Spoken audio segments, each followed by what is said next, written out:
Hello, fellow researchers. Today, we're unlocking a handy feature on Google Maps: how to keep your map always facing north.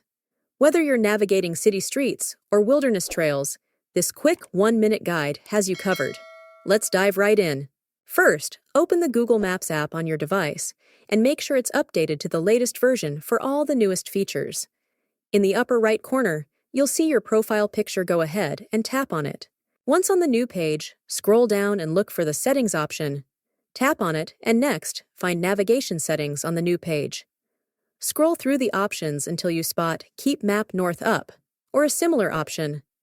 Tap on it, and now your map will always be aligned with north, giving you a stable reference as you navigate.